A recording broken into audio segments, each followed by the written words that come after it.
Breaking news చూస్తున్నాం. National Herald కేసులో Sonia Rahul గాంధీపై ED సంచలన ఆరోపణలు చేసింది. ఈ కేసులో 142 కోట్లు లబ్ధి పొందారని కోర్టుకు తెలిపింది ఈడీ.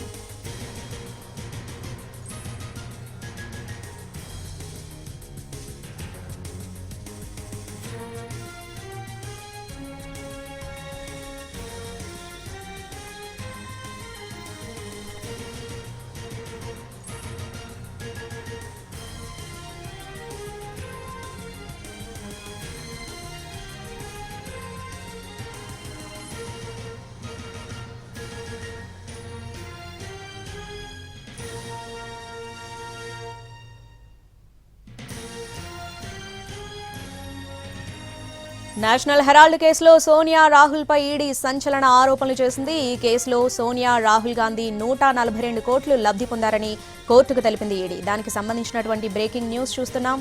నేషనల్ హెరాల్డ్ కేసులో ఈడీ సంచలన ఆరోపణలు చేసింది. సోనియా రాహుల్ గాంధీ 142 కోట్లు లబ్ధి పొందారని కోర్టుకు తెలిపింది ఈడీ.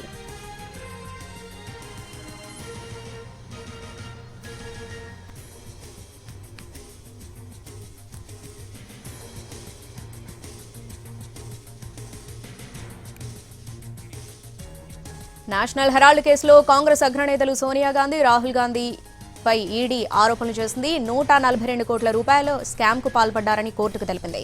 దీనికి సంబంధించి పూర్తి అప్డేట్స్ మా ప్రతినిధి రాజు ఫోన్లో అందిస్తారు. రాజు.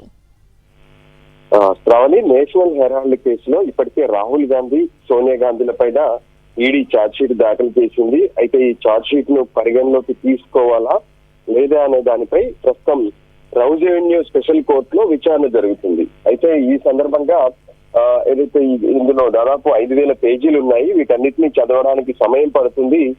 ఈ కేసుకు సంబంధించినటువంటి విచారణను వెకేషన్ తర్వాత అంటే జూలైలో తీసుకోవాలని చెప్పి అటు సోనియా గాంధీ, రాహుల్ గాంధీల తరఫున హాజరైనటువంటి సీనియర్ అడ్వకేట్ అభిషేక్ మను సింఘ్వి కోర్టును కోరడం జరిగింది. కానీ ఈడీ తరఫున హాజరైనటువంటి అడిషనల్ సోలిసిటర్ జనరల్ ఎస్వి రాజు మాత్రం దీనికి సంబంధించినటువంటి ఏదైతే వాదనలు మేము వినిపిస్తాము అని స్పష్టం చేశారు. సో దానికి అనుగుణంగానే ప్రస్తుతం వాదనలు కొనసాగుతున్నాయి. ఈ వాదనలో కొన్ని కీలక ఆరోపణలు ఛార్జ్ షీట్ లో ఏ విధంగా అయితే పేర్కొన్నారో వాటన్నిటిని కూడా కోర్టు ముందు ప్రస్తుతం ఈడీ తమ వాదనల ద్వారా వినిపిస్తుంది. ముఖ్యంగా నేషనల్ హెరాల్డ్ లో ఉన్నటువంటి ఆస్తులకు సంబంధించినటువంటి మొత్తం కూడా తమ ఎంగీఏ కంపెనీలో తీసుకున్న తర్వాత అంటే మొత్తం 76% కలిగి ఉన్నారు.